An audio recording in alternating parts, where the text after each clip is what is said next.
एगो बात और बताइए। हम आज एक ट्वीट देख रहे थे। ट्विटर आजकल सब कुछ तो ट्विटर पे इतना मज़ेदार बात सब लिखता है। अब एक लिखा था कि नीतीश कुमार निकाह करते हैं, उसके बाद उनका तलाक हो जाता है, फिर हलाला करवाते हैं और फिर वापस सरकार बनाते हैं। देखिए, ये ट्वीट फीट तो मैं ज़्यादा ध्यान देता नहीं, लेकिन ये जो बात है ना हेलाला वाला, ये थोड़ा टेक्निकल है मामला। हिलाला नहीं है सर, हलाला का बात हम हो रहा समझते है। हैं, आपका हमको बुड़बक समझे हैं।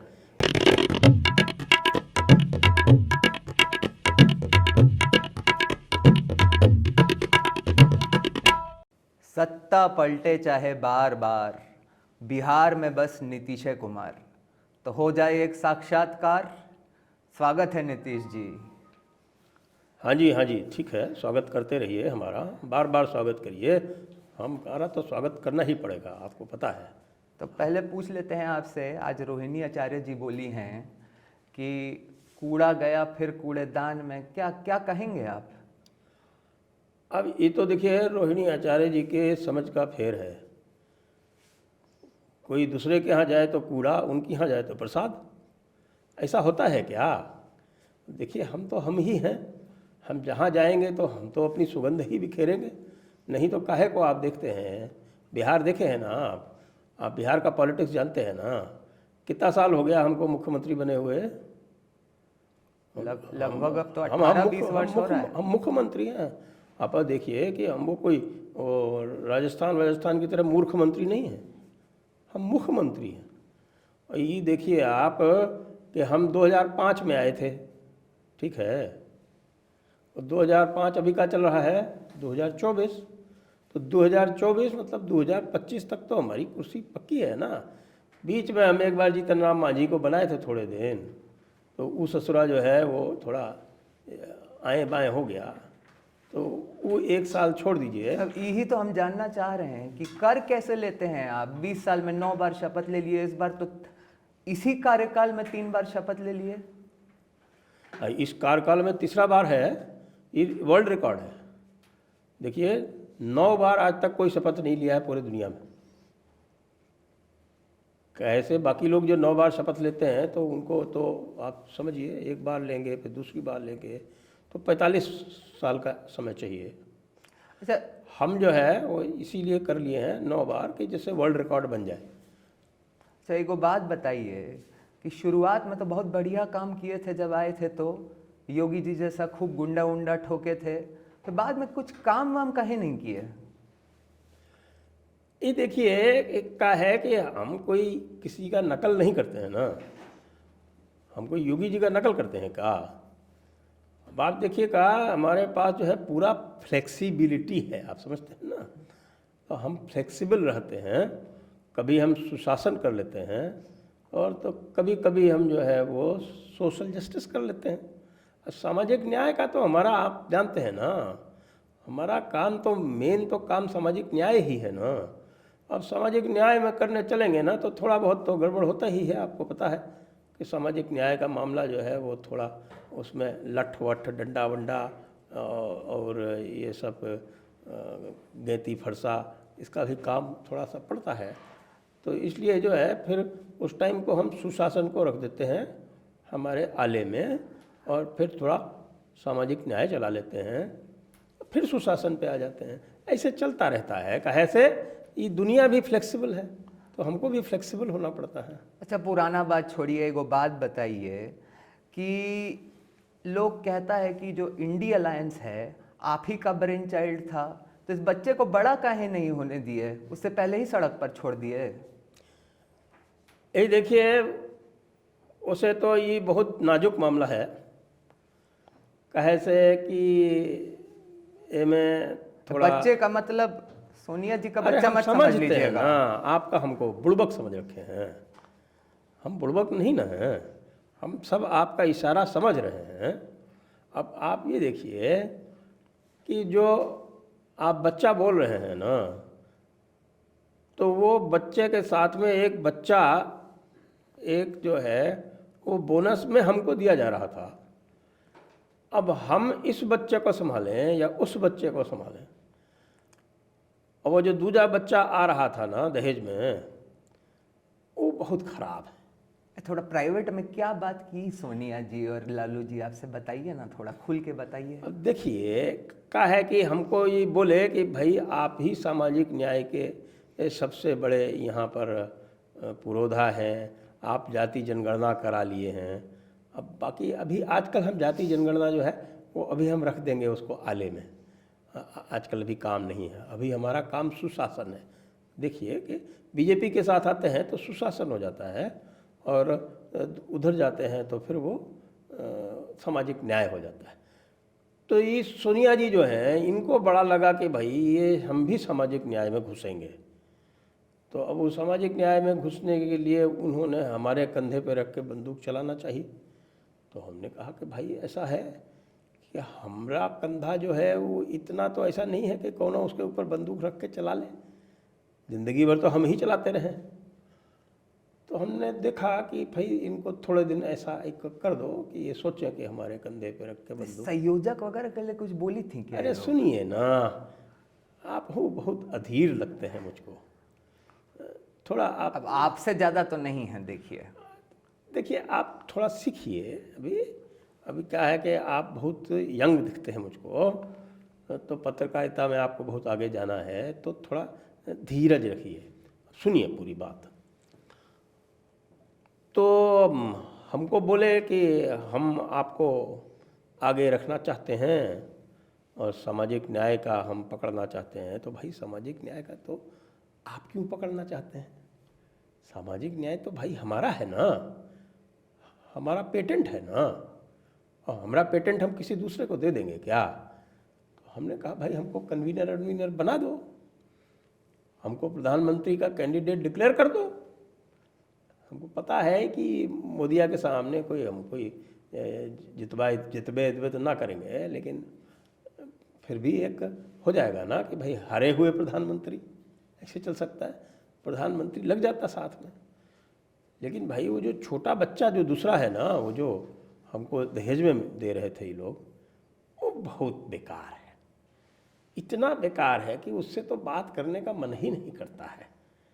काहे से वो का बोलता है, का बड़बड़ाता है, कुछ समझे नहीं आता। कहाँ किधर चला जाए। अब भाई देखिए कौन सा है, कुछ हो रहा था, पहले तो हमको कहा कि आप कन्वीनर बनेंगे, हम यहाँ मीटिंग बुला लिए, मीटिंग बुला के सबको पास में बैठा दिए। वो पता नहीं का लालू यादव से कहलवा लिए कि भाई हमको ब्याह। अरे भाई ब्याह करना है तो करो ना, आपको पता है ब्याह में क्या होता है। लेकिन आप तो उसकी बात से इतना उखड़ गए कि इतना अमर्यादित भाषा सब बोल दिए, सदन में पानी वानी छोड़ दिए, मतलब उसका बात कर दिए। अमर्यादित का हो गया भाई? आप तो ऐसा बात करते हैं जैसे कि ये कोनो काम होता नहीं है भाई। ये तो दुनिया का रीत है ना, आप नहीं जानते हैं का शादी ब्याह में क्या होता है? तो वही हम बोल दिए थे। लालू यादव खुले में बोल दिया कि इसका ब्याह कर दो। तो भाई वो ब्याह किए बिना ही ब्याह करता रहता है, चारों तरफ घूमता रहता है, तो उसका क्या ब्याह करना? ये कोई उम्र है ब्याह करने की? 55 साल में कोई ब्याह करता है क्या? पुराने ज़माने में 55 साल में तो लोगों के पोते वोते हो जाते थे, आपको पता है, मेरा भी हो गया। अब वो छोटा बच्चा जो है वो तो है, वो पता नहीं क्या बोलता है, और बीच बीच में चलते हुए वहाँ का हाँ ठीक है अगला हम करेंगे, कर्नाटका में हम करेंगे, और बाकी सब बातें कर रहे हैं। और हमारा जो है वो नारा जातीय जनगणना वाला उले उड़े और वो लेके, वो जिसकी जितनी भागीदारी वाला वो आपका जिसकी था बिल्कुल जी। अरे भाई जातीय जनगणना का ही तो है ना मामला, जातीय जनगणना वाला तो मामला आइडिया हमारा ही लेके है आपका ना, उड़ गए। वो बहुत दिनों से है। हम तो जुडिशरी में भी करवाना चाहते हैं, लेकिन कोनो सुनता ही नहीं है। पर एक बात तो है सर कि अरे तो बात तो सुनिए ना, फिर आप अधीर हो गए, आप तो बीच में मत बोला कीजिए। देखिए फिर वो जो है वो चुनाव लड़ दिया, वो छोटा बच्चा वो चुनाव लड़ लिया, जातीय जनगणना को नारा दे के हार गया। हारना ही था। कैसे हमसे पूछे होते हैं ना तो हम बताते हैं कि भाई इसको खाली उपयोग में लाना है, इसको मैनिफेस्टो में नहीं डालना है। लेकिन हमसे कौन पूछता है, छोटा बच्चा अपने को ज़्यादा। होशियार समझता है। फिर उसके बाद वो कौन सी वो बीजे न्याय यात्रा लेके चल दिया। तो ये भाई देखिए, एक बच्चा तो हम तब संभालें जो हमको दहेज में दूसरा बच्चा ना दिया जाए, इसलिए हमने सोचा कोई मतलब नहीं है। और ये सारा मामला जो था ये फिस हो रहा था। और बाकी जो आप जानते हैं, हमारे लालू भाई तो हैं ही हैं, और लालू भाई जो हैं वो वैसे हमारे देखिए तो एमएलए तोड़ने के चक्कर में लग गए। अरे एमएलए हम तोड़ते रहे हैं ज़िंदगी भर, हमारा एमएलए कोई तोड़ देगा का सोचते हैं लालू भाई? ऐसा थोड़ा ही है। तो भाई हमारे लिए थोड़ा मजबूरी हो गया, बाकी वैसे भी ये तो होना ही था। और वैसे भी क्या है, हमको थोड़ा खुजली हो जाता है साल 2 साल में, तो फिर थोड़ा फ्लेक्सिबिलिटी के लिए हम इधर उधर जो है वो नहीं, इसमें भी न्याय है, शौक कर लेते हैं। क्योंकि एक बात तो है सर, जिसके साथ भी आप गठबंधन करते हैं ना, आपका सीट बढ़े या ना बढ़े उसका सीट बढ़ जाता है। पहले बीजेपी को मजबूत किए, फिर तेजस्वी को मजबूत किए, कांग्रेस पे कभी मेहरबानी नहीं दिखाएंगे। अरे फिर वही आप कांग्रेस पे आ गए। बोला ना मैं, हमने कांग्रेस में वो दहेज में छोटे बच्चे को कौन संभालेगा? कांग्रेस से तो हम बात कर लें, सोनिया जी से कर लें, खड़गे से कर लें, छोटे बच्चे को कौन संभालेगा? इसलिए कांग्रेस से जब तक छोटा बच्चा है तब तक कांग्रेस से कुछ नहीं हो सकता। अच्छा, थोड़ा एक बात और बताइए। पहले आप कहा करते थे कि बीजेपी के लिए कहते थे कि मंदिर वहीं बनाएंगे लेकिन तारीख नहीं बताएंगे। आजकल लोग आपके लिए कह रहा है कि मंदिर तो जाएंगे लेकिन तारीख नहीं बताएंगे। राम मंदिर से कोई विरोध है क्या आपका? क्या बात करते हैं? भगवानों से कौन विरोध करता है क्या? ये सब तो ये उड़ाते रहते हैं ना, आप जानते हैं हमारे विरोधी, इनका तो काम है ये अंड बंड बकना। कल तक तो आप रोज हरा ही पहन रहे थे, आज देख रहे हैं थोड़ा अलग कपड़ा वपड़ा पहन के बैठे हैं। तो भाई हरा रंग तो हमरे, आप जानते हैं कि हमारे राष्ट्रीय ध्वज में है। तो जो रंग राष्ट्रीय ध्वज में है, आपको पता है राष्ट्रीय ध्वज में हरा रंग का है। तो राष्ट्रीय ध्वज में तो ये भी कलर है। अरे रोज एक ही सुनिए, तो कलर आप वो जो हरा रंग है वो हरी भरी वसुंधरा का प्रतीक है। आप गलत सोच लिए हैं कि जैसे कि कोई हरा रंग जो है वो किसी धर्म का प्रतीक है। अब आप जानते नहीं है का, ये इस्लामी वाले भी हरा रंग काहे को कहते रखे थे? उनके यहाँ हरा होता ही नहीं था, तो उनको बहुत लगता था कि भाई हरा रंग पता नहीं कैसा होता होगा। जिस चीज़ का अभाव होता है ना, उसको लोग ज़्यादा पहली बार ही आपका ऐसा विचार सुन रहे हैं। राम मंदिर बनने के बाद हृदय परिवर्तन हुआ है का? देखिए, तो राम लला तो और भगवान राम तो किसका हृदय परिवर्तन नहीं कर दिए? विभीषण का हृदय परिवर्तन कर दिए। देखिए आप, अहिल्या का हृदय परिवर्तन कर दिए, शबरी का हृदय परिवर्तन कर दिए, केवट का हृदय परिवर्तन कर दिए। तो वो राम जी की तो बात ही अलग है। और जिसका हृदय परिवर्तन नहीं हुआ, वो आप जानते हैं उसका क्या हुआ। रावण हृदय परिवर्तन, विभीषण कहता रहा हृदय परिवर्तन कर लो, नहीं किया, मारा गया। आप क्या चाहते हैं? हम भगवान राम के कहने पे भी हम हृदय परिवर्तन नहीं करें? अच्छा, कहने पर कर रहे हैं, ये बताइए। अंतरात्मा भी होती है कुछ। अच्छा, एक बात और बताइए, मोदी जी से कुछ सेटिंग है क्या आपका? जब भी लोकसभा चुनाव आने लगता है तो आप इसी तरह का, आपको बिहार का भविष्य याद आ जाता है, तो कभी कुछ करते हैं तो कभी कुछ करते हैं, लेकिन लोकसभा के आसपास फायदा मोदी जी का ही कराते हैं। तो हम फ्लेक्सिबल हैं ना। फ्लेक्सिबिलिटी एक ही तरफ चलता है आपका। देखिए, फ्लेक्सिबिलिटी कहे के जो जीवन है ना, ये मनुष्य का जो जीवन है, इसमें फ्लेक्सिबिलिटी होनी चाहिए। ये जो है जड़ता से नहीं चलता। ये जड़ता जो है ये पशु का एक चिन्ह है। मनुष्य मतलब फ्लेक्सिबल, वही हम हैं फ्लेक्सिबल। तो क्या क्या तो आप बोल देते थे। बिहार के जो दोनों अब बात चल रही है, भाजपा की तरफ से जो उप मुख्यमंत्री सब बनेगा दोनों, वो तो आपका घोर विरोधी सब है, और आप भी उनके लिए क्या क्या बोले हैं। बैठ जाएंगे हम उनके साथ? तो उसमें क्या है? हाँ, इंडी अलायंस भी तो आप ही का आइडिया था, तो ये क्या चीज़ है? तो ये आप सोच सकते हैं। देखिए, ये राजनीति में ईगो फीगो नहीं होता है। ये ईगो फीगो जो है ना, ये बुड़बक लोग करते हैं। हम बुड़बक नहीं है ना। अब वो फिर आप पूछेंगे किसका उदाहरण दे रहे हैं, तो छोटे बच्चे को देख लीजिए, वो ईगो लेकर बैठा रहता है। हमारा कोनो ईगो नहीं है, हमारा एक ही ध्येय है कि एक कोनो कीमत पे मुख्यमंत्री की कुर्सी हमारे पास होना चाहिए, और जहाँ भी कोनो इलेक्शन हो रहा हो उसमें हमारी टांग फंसी रहनी चाहिए। अच्छा, हम ये जयपुर डायलॉग से एक टी शर्ट ऑर्डर करे थे, कैसा लगा आपको? एगो लेके आए हैं आपको भी भेंट करने के लिए। नहीं नहीं, ठीक ही लग रहा है, और आज के माहौल में तो ठीक ही है।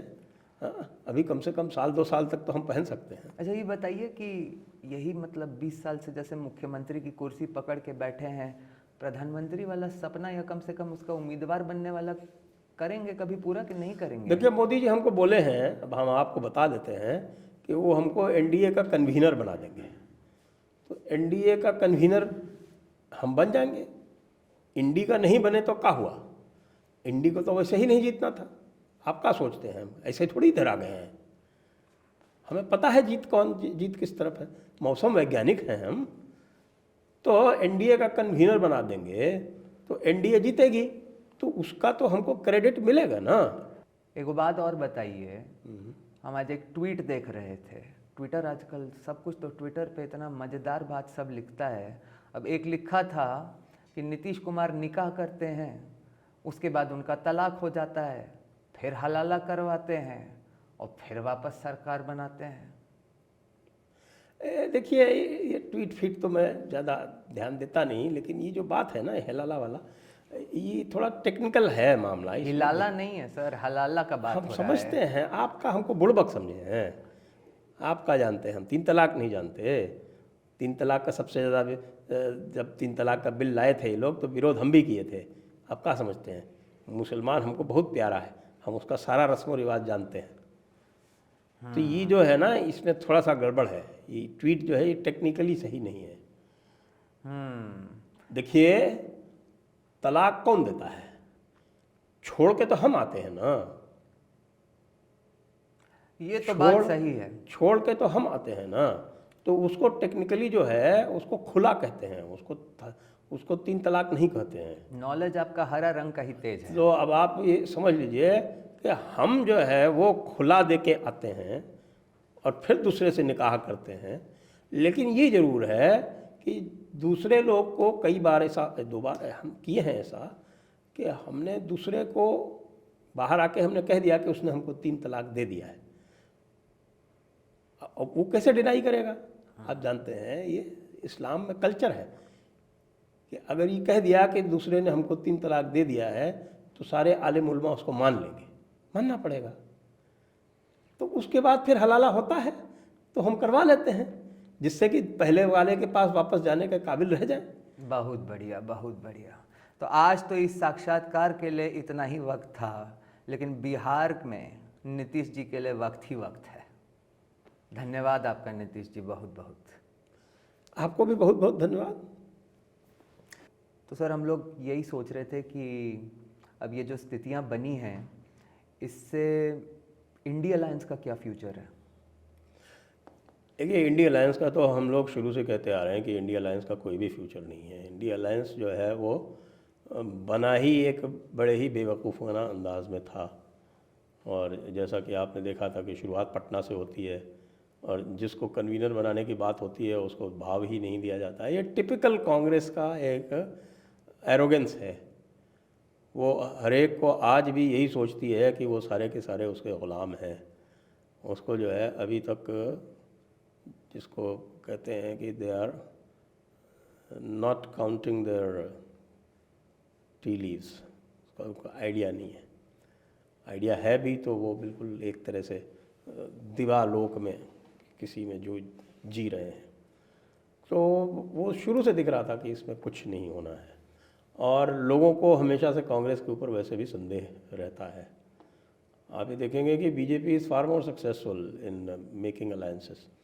क्यों है? क्योंकि बीजेपी के पास इतना स्पेस है कि वो कुछ दे सकती है। कांग्रेस के पास है ही नहीं कुछ, वो दे क्या? और देने में भी डरती है। जहाँ पर उसकी 0 सीट्स हैं वहाँ पर भी वो 2-4 सीटें देने में घबराती है। अब आप ये देखिए कि खाली ये बात नहीं है, आपके बिहार की जो बात आप देख रहे हैं कि बिहार में जो होगा तो होगा। पिछली बार भी देखा था कि 40 में से 39 सीटें आ गई थी जब ये अलायंस हुआ था। दोबारा भी होगा क्योंकि मोदी के नाम पर चुनाव लड़ा जाएगा, इनके पास वो जो 7-8% वोट है वो इधर पूरा शिफ्ट हो जाएगा, तो फिर वही रिपीट होगा। 39 नहीं तो 38 आ जाएंगी, नहीं तो 37 आ जाएंगी। तो इससे एक बात ये हो गई कि पूरा का पूरा जो 2024 का जनरल इलेक्शन है वो तो सील हो गया।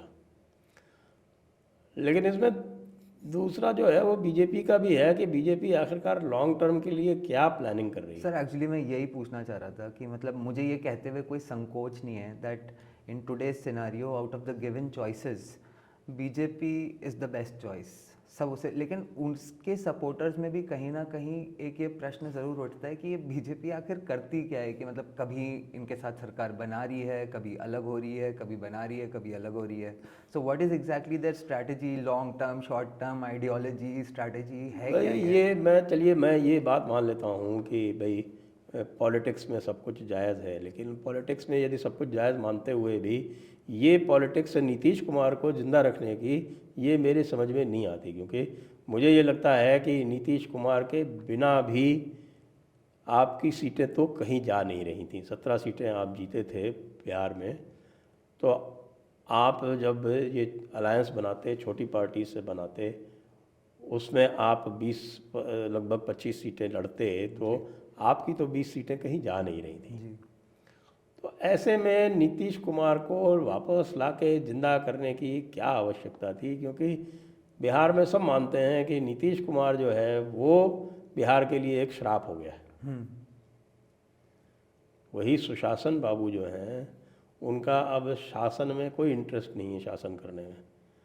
तो स्थितियां इतनी ख़राब हैं बिहार में, आप देख लीजिए उसके बगल में उत्तर प्रदेश और बिहार एक तरह से हुआ करते थे, आज नहीं कि 10-12 वर्ष पूर्व ही स्थितियां लगभग एक जैसी थीं, पूर्वी उत्तर प्रदेश की और बिहार की। आज देखिए क्या है। तो do you believe that BJP ने वहाँ पे लोकल होम ग्रोन लीडर्स तैयार नहीं करे कई और स्टेट्स की तरह? तैयार करे भी तो देखिए, जैसे सम्राट चौधरी को तैयार किया है इन्होंने। सम्राट Chaudhary lot of promise.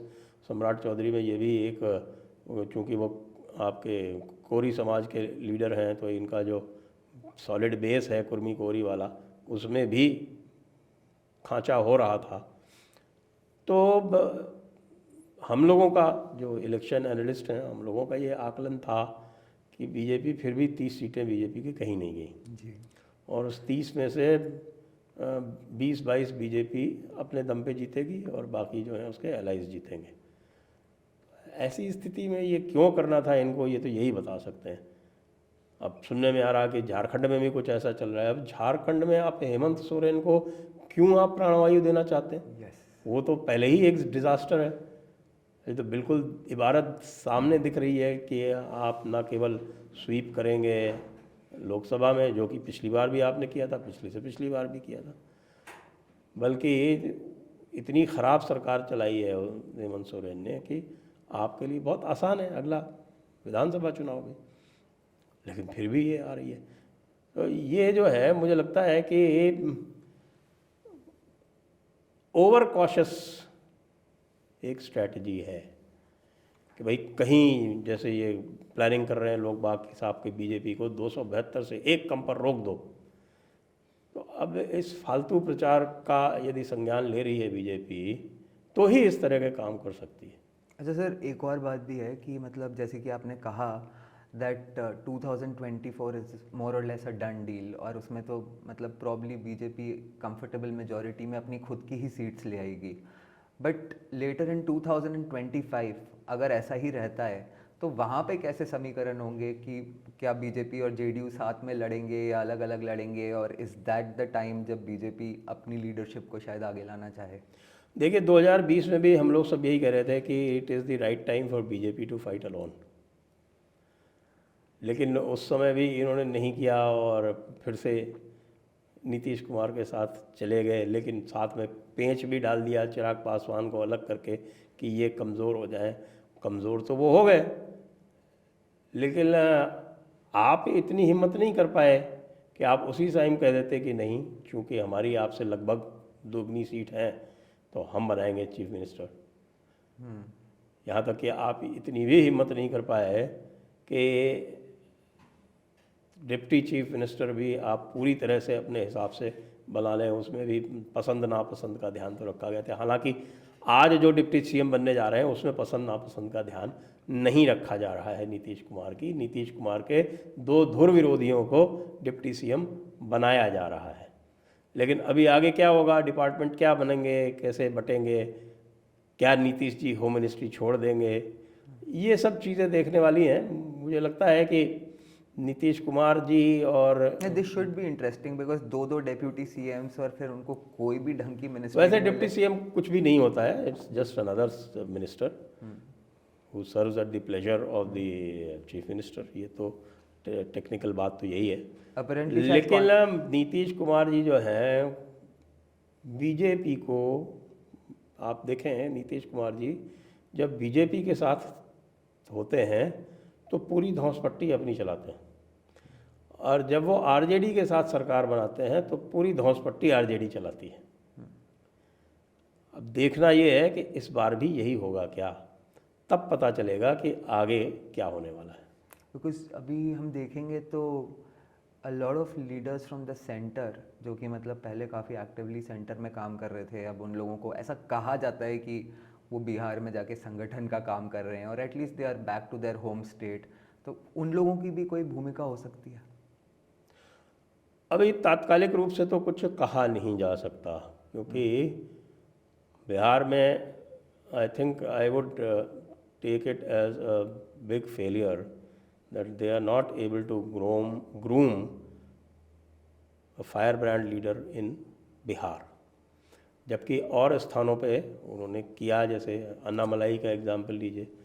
Annamalai is an inspired choice in Tamil Nadu. बिल्कुल, he is an inspired choice. तो अब हम कह नहीं सकते किस तरह से निर्णय ले रहे हैं। मेरे विचार से शायद मोदी जी ने अलग अलग स्टेट्स के लिए अलग अलग लोगों को, जिनको भी रिस्पॉन्सिबिलिटी दी है, उनकी वो सुनते हैं, जबकि और उसको सुनने के चक्कर में कौन किस तरह की जो है वो सुनवाई करा ले जाता है, वो उससे ये अंतर पड़ जाता है। ऐसा भी हो सकता है। एंड मतलब बिहार इज़ अ प्लेस जहाँ पे एक्चुअली काफ़ी फायर पावर यंगस्टर्स होते हैं, अलग अलग फील्ड्स में जाके उनने बाहर परफॉर्म किया है। तो मतलब ऐसा नहीं है कि उसकी कमी होगी वहाँ पे। नहीं, बिल्कुल कमी नहीं है। यदि आप उत्तर प्रदेश में योगी ढूंढ सकते हैं, तमिलनाडु में अन्नामलाई ढूंढ सकते हैं, तो बिहार में क्या समस्या है? थैंक यू सर, बहुत बहुत हृदय की गहराई से आत्मीय आभार आपका। Thank you so much. धन्यवाद।